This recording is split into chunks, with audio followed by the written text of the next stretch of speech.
तो क्योंकि भैया हमारे नीरज ने आज कहा कि सर क्लास की शुरुआत कैसे होनी चाहिए, शायरी से होनी चाहिए, तो मैं एक ऐसी शायरी सुना देता हूँ जो मेरी लिखी हुई है और जीवन को लेके लिखी है मैंने, कि जिंदा रहते और जिंदा रहने के बाद इंसान की वक्त क्या होती है। उस पर लिखा था कि एक दिन ढल जाएगा मेरा भी सूरज, मेरे भी नाम का एक सितारा होगा। एक दिन ढल जाएगा मेरा भी सूरज, मेरे भी नाम का एक सितारा होगा। रंजिशों और नफरतों से भरी इस दुनिया में मौत के बाद हर शख्स हमारा होगा। तो मरने के बाद इंसान बोलता बढ़िया आदमी था, अरे क्या आदमी था, क्या मजे करता था ये और वो। और जिंदा रहते सब आपसे क्या करते हैं, दुश्मनी बनाए रखते हैं या जलते रहते हैं आपसे। ये बड़ी परेशानी है इस दुनिया की, है ना। ठीक है, तो अब हम वापस आ जाए अपने टॉपिक पे। हमारा टॉपिक जो है आज का वो है कि कल की हम प्रियम्बल जो हमने छोड़ी थी, कल हमने सिर्फ ये समझा कि इंडिया क्या बनाया हमने। तो हमने क्या डिस्कस किया था कि हमने इंडिया को सोवरेन, सोशलिस्ट, सेकुलर, डेमोक्रेटिक और रिपब्लिक बनाया। वो वीडियो मैं ऑलरेडी अपलोड कर चुका हूं। अब हम बात किस चीज के बारे में करने वाले हैं, आगे बात करने वाले हैं। तो आगे क्या लिखा है, मैं प्रियम्बल की नरेशन दे रहा हूं, उसके बाद आगे बढ़ूंगा। We the people of India having solemnly resolved to constitute India into sovereign, socialist, secular, democratic और रिपब्लिक। ये हमने बताया इंडिया के बारे में। And to secure all its citizen. अब हम क्या बात कर रहे हैं, अब हम किसके बारे में बात करने वाले हैं, अब हम बात करने वाले हैं सिटीजन्स के बारे में। अब हम सिटीजन्स के बारे में बात करने हैं कि हमने सिटीजन्स को सिक्योरिटी कैसी कैसी दी इस देश के अंदर रहने पर, हमने कैसे कैसे सिक्योर किया। क्या आपने एक देश तो बना दिया, आपने एक घर तो बना दिया, अब उस घर को सिक्योर करने के लिए आपने क्या क्या चीजें दी उन घर के अंदर रहने वाले लोगों को। तो आज के टाइम पे जो सीसीटीवी कैमरे लग रहे हैं वो इसलिए लग रहा है ताकि आपके घर के अंदर कोई घुस के आपको मारने ना आ जाए।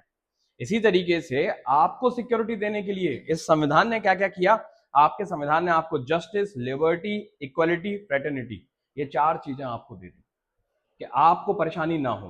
तो अब इनके चार टर्म्स हैं, इन चारों टर्म्स को हम क्या करेंगे, एक एक करके समझेंगे। तो हम फिर से बात कर रहे हैं कि to secure all its citizen, हमने सबसे पहली चीज क्या दी अपने लोगों को, जस्टिस। सबसे पहली चीज हमने जस्टिस दी अपने लोगों को।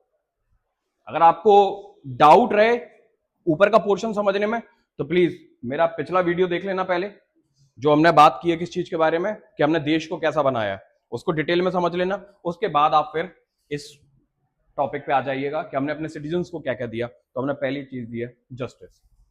नाउ द क्वेश्चन इज कि what do you mean by justice. Justice होता क्या है, किस चीज को आप जस्टिस कहेंगे। तो जस्टिस का मतलब होता है, इन जनरल टर्म में आपको बताऊं तो जस्ट होता है, जस्ट, जस्ट का मतलब होता है जैसा। अब ये जैसा शब्द क्यों लिया गया है कि आप जस्टिस कैसे कर देंगे, कब मान लिया जाएगा कि जस्टिस हो गया, जिसको जो चाहिए आप वो दे दें उसको, जिसको जो चाहिए वो उसे मिले। अब इसका मतलब यहां पर आपकी मनमर्जियों से नहीं है कि हमें ये चाहिए, हमें वो चाहिए, हमें ऐसा चाहिए, हमें वैसा चाहिए, इससे नहीं है। आपको एक लाइन पे आने के लिए क्या चीज की जरूरत है, तब जस्टिस होगा, है ना।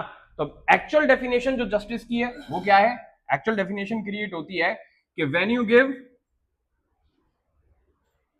Equality,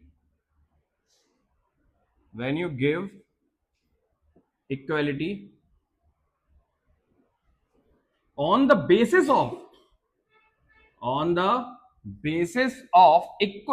equity, it is the meaning of justice.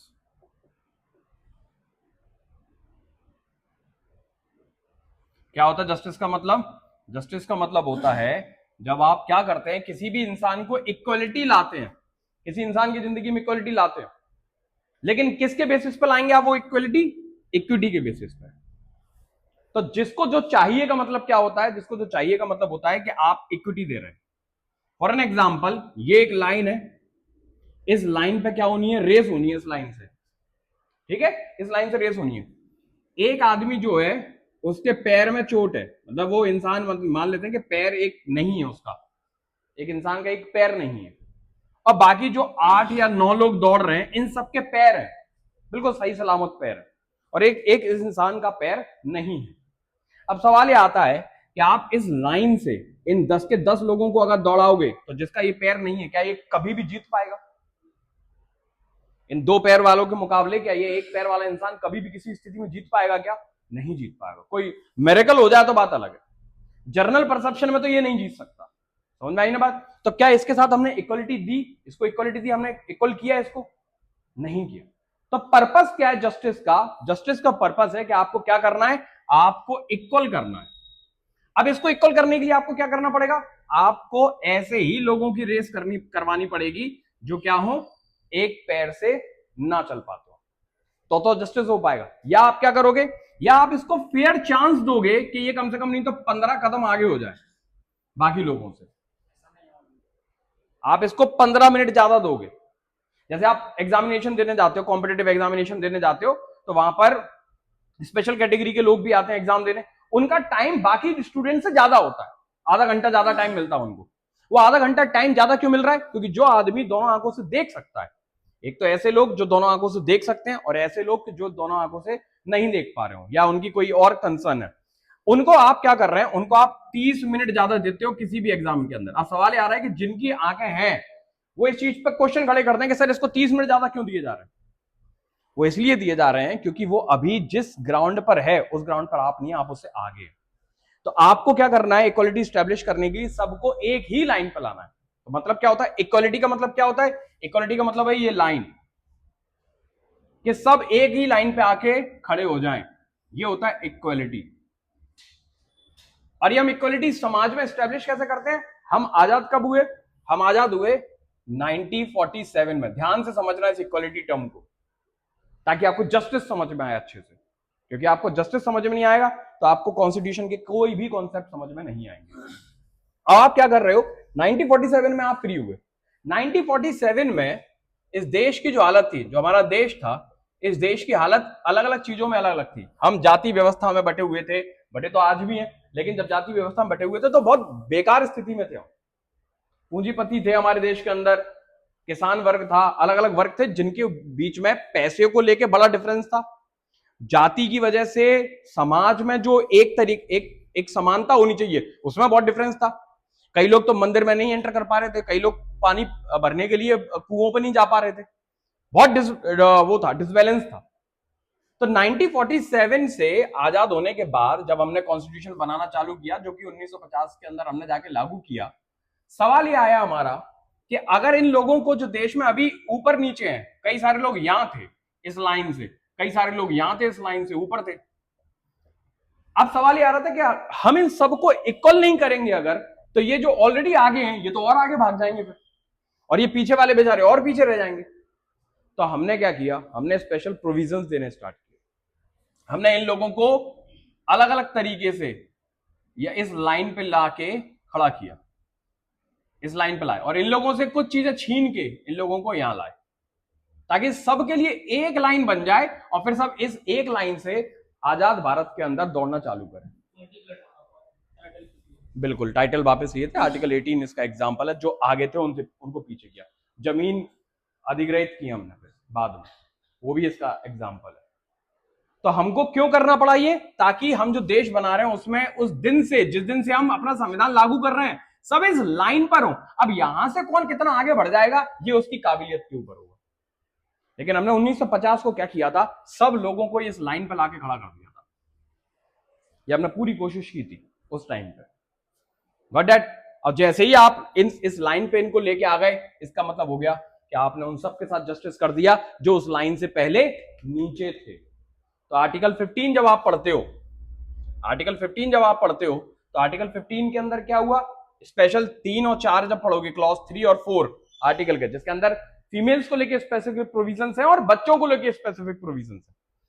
क्या आपने क्या किए हैं, आपने बच्चों और फीमेल्स को लेके स्पेसिफिक राइट्स दे दिए कि सरकार क्या कर सकती है, कॉन्स्टिट्यूशन क्या कर सकता है, महिलाओं के लिए और बच्चों के लिए स्पेशल प्रोविजंस बना सकती है। क्यों बना सकती है?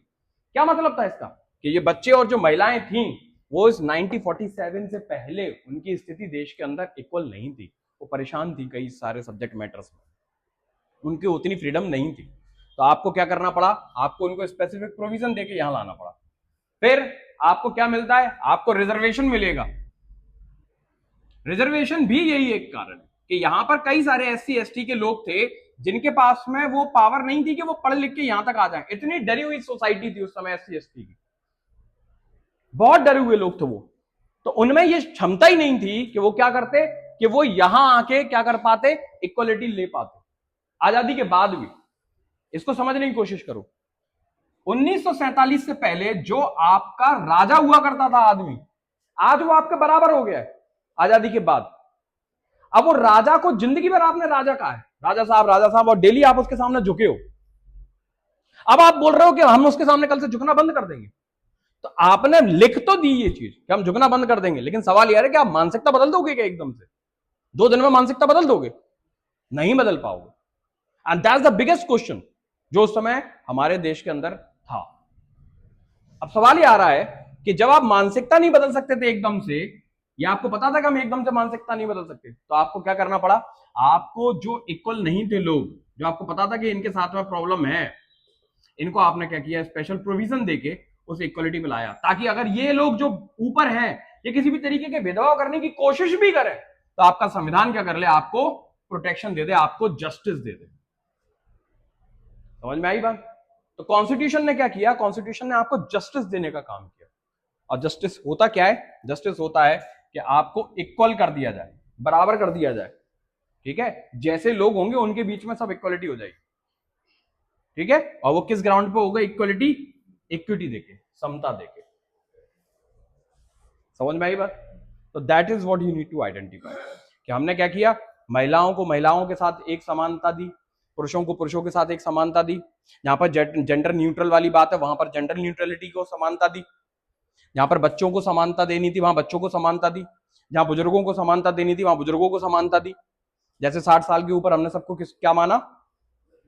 वृद्ध की डेफिनेशन में डाला, और उनकी हमने क्या किया? अलग तरीके से देख रेख करना चालू की, पेंशन देना चालू कर दी हमने उनको, उनके लिए कई सारे लॉज स्पेसिफिक बना। तो 60 साल से ऊपर जितने भी सबके लिए बना दिए। रेलवे में उनको स्पेसिफिक सीट्स देना चालू कर दी, सब जगह आपने उनको क्या कर दी? स्पेसिफिक सीट्स वगैरह और ये सारी चीजें देना चालू कर दी। ये उनके साथ जस्टिस कर दिया। तो एक जैसे ग्रुप के साथ में एक तरीके का व्यवहार करना क्या माना जाता है? जस्टिस माना जाता है। जैसे एक पैर नहीं है, जो मैं रेस की बात कर रहा था, ये 9 लोगों के दोनों पैर हैं और एक इंसान का पैर नहीं है, तो ये 9 लोग तो जस्टिस की लाइन पर खड़े हुए हैं, लेकिन ये एक इंसान अभी जस्टिस नहीं पा पाएगा अगर इनके साथ दौड़ गया तो जस्टिस कैसे होगा? जब ये अपने जैसे लोगों के बीच में दौड़ेगा। समझ में आ रही बात? जब ये अपने जैसे लोगों के बीच में दौड़ेगा तो इसको जस्टिस मिल पाएगा। Clear? And this is how this particular term is defined. Clear? अब सवाल यह आता है कि आपको जस्टिस दिया क्यों गया कॉन्स्टिट्यूशन के अंदर? आपको ये इक्वालिटी की रिक्वायरमेंट क्या थी? इक्वालिटी की रिक्वायरमेंट क्यों थी? इसको समझने के लिए आपको 1947 से पहले का जो पूरा इंडिया है बस उसको पढ़ना चाहिए जाके। लॉ इज नॉट अबाउट कि आपने सिर्फ कॉन्स्टिट्यूशन ऑफ इंडिया खोल लिया और कॉन्स्टिट्यूशन ऑफ इंडिया के अंदर पढ़ना चालू कर दिया और आपको सब समझ में आ जाएगा, ऐसा नहीं है। कॉन्स्टिट्यूशन ऑफ इंडिया को समझने के लिए आपको देश का पूरा इतिहास अच्छे से समझ होना चाहिए, तब आप कॉन्स्टिट्यूशन ऑफ इंडिया को अच्छे से समझते हैं। 1947 ये हमारे आजादी का साल है, और इस आजादी की साल से पहले हमारे देश के अंदर कास्ट के बेसिस पे, रिलीजन के बेसिस पे, सेक्स के बेसिस पे, ठीक है, रेस के बेसिस पे, काले गोरे का भेदभाव, race, caste, sex, gender, sorry एक और क्या है? Caste, religion, place, yes, place of birth के बेसिस पे, प्लेस ऑफ बर्थ के बेसिस पे आप क्या कर रहे थे? आप डिस्क्रिमिनेशन कर रहे थे लोगों के साथ में। कास्ट के बेसिस पे तो मुझे बताने की जरूरत है नहीं आपको, डिस्क्रिमिनेशन हुआ करता था हमारे देश में। हमारे देश के अंदर रिलीजन के बेसिस पे भी होता था। जब मैंने अपनी ओरिएंटेशन क्लास ली थी कॉन्स्टिट्यूशन को लेके, तो मैंने बताया था कि हमारे देश के अंदर हमने क्यों अपने देश को हिंदू राष्ट्र नहीं बना पाया उस समय। ये मैंने समझाया था आपको, क्यों नहीं बना पाया? क्योंकि इसके अंदर मुस्लिम्स भी रहने लग गए थे, ब्रिटिशर्स भी रहने लग गए थे, पोर्तुगीज भी रहने लग गए थे, और आप तो रह ही रहे थे हिंदू जो थे। इतने सारे लोग रह रहे थे, तो जब इतने तरीके के लोग रह रहे होंगे तो बट ऑब्वियस सी बात है कि रिलीजियस डिफरेंसेस होंगे, तो उस रिलीजन को लेकर लड़ाइयां चल रही थी। हिंदुस्तान पाकिस्तान बने ही रिलीजन के बेसिस पे। इतनी बड़ी लड़ाई हो गई हिंदू और मुस्लिम्स के बीच में कि 2 राष्ट्र बनाने पड़ गए हमें। तो हमने क्या किया? हमने इसको भी खत्म करने की बात की अपने कॉन्स्टिट्यूशन में। सेक्स मतलब जेंडर डिस्क्रिमिनेशन था हमारे देश के अंदर, महिलाओं को कोई अपॉर्चुनिटी नहीं थी। वो तो बहुत रेयरेस्ट फीमेल थी जो पढ़ पाई होंगी, रेयरेस्ट, जिनकी फैमिली बहुत सेटल हो गई होगी, उनकी बच्चे जो लोग होंगे वो पढ़ पाए होंगे। बाकी आम जनता तो कभी पढ़ ही नहीं पाई। तो सेक्स के ऊपर डिस्क्रिमिनेशन बहुत था हमारे देश के अंदर। रेस, काले गोरे का, कि तुम साउथ के हो, हम नॉर्थ के हैं। प्लस ब्रिटिशर्स तो बोलते ही थे कि Indians and dogs are not allowed. उनके जो प्रमाइसेस होते थे वहां लिखते थे कि इंडियंस मतलब जो भारत के लोग हैं, हम लोग जिनको बोलते थे, और कुत्ते अलाउड नहीं है हमारे घर के अंदर, ऐसा लिखते थे वो अपने बोर्ड के ऊपर। तो ये क्या था? ये रेस है। और आखिरी चीज है प्लेस ऑफ बर्थ, कि भैया एक बिहार के आदमी से महाराष्ट्र का आदमी चिढ़ रहा है, साउथ के आदमी से नॉर्थ का आदमी चिढ़ रहा है, ये एक दूसरे से लड़ रहे हैं। तो ये डिस्क्रिमिनेशन हमारी आजादी से पहले 1947 से पहले थे, एग्जिस्ट करते थे हमारे समाज के अंदर, बहुत ज्यादा एग्जिस्ट करते थे, बहुत ज्यादा। तो इन सब को अब सवाल यह आया कि आप 1947 में आप हो गए आजाद, अब 1950 में आपको बनाना एक ऐसा संविधान जिसके अंदर ये सारे लोग खत्म कर दें वो जो डिफरेंशिएशन है। तो अब सवाल यह आता है कि डिफरेंशिएशन खत्म क्यों करने हैं? सवाल यह आता है कि डिफरेंशिएशन खत्म क्यों करने हैं? तो मैंने आपको ऑब्जेक्टिव ऑफ इंडियन कॉन्स्टिट्यूशन बताया था कि हमें क्या करना है, हमें ह्यूमन डेवलपमेंट पर बात करनी है। जब हर एक इंसान के डेवलपमेंट पर बात करनी है तो बट ऑब्वियस सी बात है कि हमें उसके कास्ट, रिलीजन, सेक्स, प्लेस और ये रेस है, इनको खत्म करना पड़ेगा पहले। तभी तो आप इतनी लड़ाई चल रही है। अब सरकार ला रही है कि नहीं ला रही है, ला पाएगी कि नहीं ला पाएगी मुझे नहीं पता, लेकिन इसीलिए इतनी लड़ाई चल रही है ना कि आप यूसीसी लेके आइए, यूनिफॉर्म सिविल कोड ला के दीजिए आप। क्योंकि आप जैसे यूनिफॉर्म सिविल कोड लाएंगे, इनमें से ज्यादातर चीजों की वैल्यू खत्म हो जाएगी, आपकी वो लड़ाई खत्म हो जाएगी कि आप इस जात से हो, आप ये हो, वो सब खत्म हो जाएगा। समझ में आ रही ना बात? तो ये ऑब्जेक्टिव था हमारा कि हम क्या करेंगे, 1950 में जो संविधान बना रहे हैं, संविधान को ह्यूमन डेवलपमेंट पे रखेंगे, ह्यूमन डेवलपमेंट में सबसे ऊपर रखेंगे। और इसके लिए आपको क्या करना था, इन सारे ग्राउंड्स को खत्म करना था। क्योंकि जब तक ये ग्राउंड खत्म नहीं होंगे तब तक आप क्या अचीव नहीं कर पाओगे, जस्टिस अचीव नहीं कर पाओगे। और जस्टिस का मतलब मैंने क्या समझाया अभी, जस्टिस का मतलब है समानता लाना, समानता लाना। समझ में आ गई बात? अब क्लियर है? तो जस्टिस का मतलब अगर क्लियर हो चुका है तो फिर हम आगे बस इस चीज पर और बात करेंगे कि जस्टिस कितने तरीके के थे। तो जब हम प्रियम्बल पढ़ रहे हैं तो जस्टिस की डेफिनेशन के अंदर तीन तरीके के, मतलब जस्टिस की कैटेगरी में तीन जस्टिस डाले उन्होंने। क्या क्या? Social, economical and political. कितने तरीके के जस्टिस बनाए उन्होंने? उन्होंने बनाया तीन तरीके के justice, social, economical and political. अब सवाल ये आ रहा है कि इतने ही तरीके से जस्टिस को क्यों डिवाइड किया, और तरीकों से डिवाइड क्यों नहीं किया? हमारा जो जस्टिस है ये सोशल ग्राउंड पे हमें दिया, इकोनॉमिकल ग्राउंड पे दिया और आपको पॉलिटिकल ग्राउंड पे दिया। इन तीन ग्राउंड्स पे ही क्यों आपको जस्टिस दिया गया है? तो आपको यह समझना है पहले कि जिन ग्राउंड्स पे हमारे देश के अंदर डिस्क्रिमिनेशन था वो ये तीन ही ग्राउंड थे। इसलिए इन्हीं तीन ही ग्राउंड को चूज करके हमने क्या किया, हमने वो डिस्क्रिमिनेशन खत्म करने की कोशिश की। सोशल, सोशल का एग्जांपल कहां मिलता है? आर्टिकल 15 के अंदर। पूरा का पूरा सोशल ग्राउंड को हमने क्या किया, खत्म किया आर्टिकल 15 में। 16 में क्या है आपका? इकोनॉमिकल जस्टिस है कि सभी लोगों को रोजगार के लिए समान अवसर मिलेगा, सरकार समान तरीके से सबको क्या करेगी, रोजगार देने के लिए काम करेगी। तो वहां पर क्या किया उन्होंने? सोशल जस्टिस की बात की। और पॉलिटिकल जस्टिस की बात कहां है? आपका आर्टिकल 19 के अंदर। ठीक है? आप किसी भी तरीके के संघ वगैरह जो बनाना चाहें आप बना सकते हैं, वो सब यहाँ पे डिफाइन है। तो बेसिकली आपको क्या किया गया, आपको जस्टिस तीन तरीके के दिए गए, सोशल, इकोनॉमिकल और पॉलिटिकल। मतलब क्या है कि ये जो लोग थे, जो मैंने अभी पूरे ग्राउंड्स बताया आपको, 5 ग्राउंड्स जो थे आर्टिकल 15 के अंदर दिए गए, हमने उनको खत्म किया आर्टिकल 15 से। और उनके बेसिस पे हमने इकोनॉमिकल चीजें खत्म की, इकोनॉमिकल डिस्पैरिटीज जो थी वो खत्म की। क्योंकि राजा हुआ करते थे, सेठ हुआ करते थे, जमींदार हुआ करते थे, इन लोगों के पास में ही ज्यादातर जमीनें थी। देश आजाद होने के पास में इनके पास भी बहुत सारी जमीनें रही। अब सवाल ये आता है कि इनके पास जब इतनी जमीनें रही तो इनके जो गुलाम रहे लोग या जिन्होंने इनकी सेवाएं दी, इनको सेवाएं दी, उनके पास तो कुछ था ही नहीं, तो वो इक्वलिटी पे आते कैसे? तो हमने क्या किया, हमने बाद में इनसे जमीनें ली, वापस ली जमीनें, और क्या किया, हमने पूरी की पूरा फाइनेंशियल या हम बोलेंगे इकोनॉमिकल जस्टिस एस्टैब्लिश किया। कि हमने सारे रिसोर्सेज जो इन्हीं लोगों के पास में थे, वो इनसे रिसोर्सेज सारे क्या कर लिए, वापस ले लिए और किसको दे दिए, गवर्नमेंट को दे दिए। इसलिए हमने सोशलिस्ट, जब मैंने कल समझाया था उसी का एग्जांपल, कि हमने पूरे के पूरे रिसोर्सेस इन राजाओं से, सेठ से और जमींदारों से वापस लेके किसको दे दिए, गवर्नमेंट को दे दिए। ठीक है। और आखिर में पॉलिटिकल, क्योंकि यहां आपके देश में पहले शासन कैसे चला करता था, राजशाही, किंगशिप चलती थी, राजशाही चल रही है पूरी आपके देश के अंदर। तो राजशाही में क्या हो रहा है, वंशानुगत तरीके से चीजें चल रही हैं, राजा का बेटा राजा बन रहा है। अब क्योंकि आपका देश का जो नया देश बना रहे हो आप, 1950 में स्टैब्लिश करने के बाद में संविधान, नया देश बनाना चाह रहे हो, वहां बोल रहे हो कि हम सब लोगों को एक जैसा ट्रीट करेंगे। तो जब सब लोगों को एक जैसा ट्रीट करना है आपको, तब आपको क्या करना पड़ेगा, आपको उनको पॉलिटिकल लीडरशिप भी देनी पड़ेगी। उन सब लोगों को पॉलिटिकल लीडरशिप देनी पड़ेगी जिन्होंने कभी उसके बारे में सोच भी नहीं पाया हो। क्योंकि जो राजशाही चल रही थी, उस राजशाही में तो कोई आम आदमी सोच भी नहीं सकता था ना कि मैं भी राजा बन सकता हूं, वो तो कभी सोच ही नहीं सकता था। समझ में आ रही ना बात।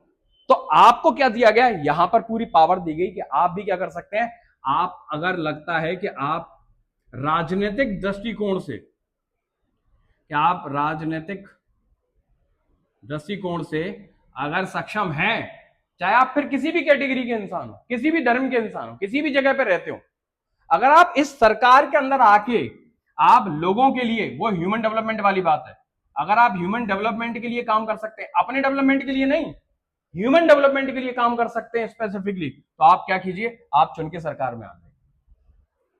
इसीलिए हमने क्या किया, पॉलिटिकल जस्टिस दिया लोगों को। क्यों दिया, फॉर एन एग्जाम्पल कि एससी कैटेगरी का कोई इंसान है या एसटी कैटेगरी का कोई इंसान है, मान लीजिए कि एससी कम्युनिटी है या एसटी कम्युनिटी है, इस कम्युनिटी के बारे में सबसे अच्छे से कौन जानता होगा, ओबीसी या जर्नल, नहीं जानते होंगे, क्योंकि इनके अपने तरीके चलने के, इनके अपने तरीके, इनके अपने तरीके, इनके अपने तरीके, क्योंकि हमारी वर्ण व्यवस्था इतनी सदियों पुरानी है कि सबके तरीके अलग हो गए चलने के, है सब हिंदू, लेकिन फिर भी सबके जीने का तरीका अलग अलग हो गया। अब सवाल यह आ रहा है कि जब इंसान इसके जीने के, इसको अपलिफ्ट करना है, एससी कम्युनिटी के इंसान को अपलिफ्ट करना है या एसटी कम्युनिटी के इंसान को अपलिफ्ट करना है, इसको एक मेन स्ट्रीम में लेके आना है, इसको जस्टिस देना है, तो आप इसको जस्टिस दे पाओगे क्या, क्या ये कैटेगरी का इंसान या ये कैटेगरी का इंसान इनको जस्टिस दे पाएगा क्या, वो इनकी प्रथाओं को, इनकी सभ्यता को समझ ही नहीं पाएगा, तो यहां जस्टिस हो ही नहीं पाएगा। इसलिए हमने पॉलिटिकली सबको क्या कर दिया, इक्वल कर दिया। अब यहां इस कैटेगरी का कोई भी इंसान, एससी कैटेगरी का, एसटी कैटेगरी का, ओबीसी कैटेगरी का, जनरल कैटेगरी का कोई भी इंसान अपने समाज के उत्थान के लिए क्या कर सकता है, राजनीति के अंदर आ सकता है। आइए आप राजनीति कीजिए आगे, और राजनीति करके क्या कीजिए, गवर्नमेंट का पार्ट बनिए, और गवर्नमेंट का पार्ट बनके क्या कीजिए, ये ह्यूमन डेवलपमेंट कीजिए अपने समाज का। आया समझ में। And that was the objective of giving this justice to the society. तो ये है सोशल जस्टिस, इकोनॉमिकल जस्टिस और political justice. Am I clear with it, आया समझ में, कोई भी डाउट किसी को, पक्का, वेरी गुड। अगर डाउट नहीं है तो ये क्लास यहीं खत्म करते हैं। नेक्स्ट क्लास जो बची है उसमें आएगा आपका, जो आगे की चीजें दी गई हैं कि हमने क्या किया है, हमने लिबर्टी दी है। लिबर्टी कितने टर्म्स पे दी है, 5 टर्म्स पे दी है। कौन कौन से हैं वो, हमने लिबर्टी दी थॉट, एक्सप्रेशन, बिलीफ, फेथ और वर्शिप। इनके बारे में हम कल बात करेंगे कि इन चीजों की लिबर्टी क्यों दी हमने, तब आपको पता चलेगा कि देश की स्थिति क्या थी, लोगों के लिए कितनी भयावह स्थिति में हमारा देश रहा करता था। ये आपको कल मैं जब क्लास लूंगा तब बताऊंगा। क्लियर। कोशिश करेंगे कि परसों तक ये लेक्चर्स खत्म हो जाएं जो हमारी प्रीएम्बल है। एक बार आपको अच्छे से प्रीएम्बल समझ में आ जाएगी, उसके बाद आपको पूरा कॉन्स्टिट्यूशन ऑफ इंडिया जो है बहुत आसानी से, बहुत अच्छे से समझ में आने लग जाएगा। क्लियर। कोई डाउट तो नहीं किसी को कहीं किसी तरीके का, पक्का, बहुत बढ़िया।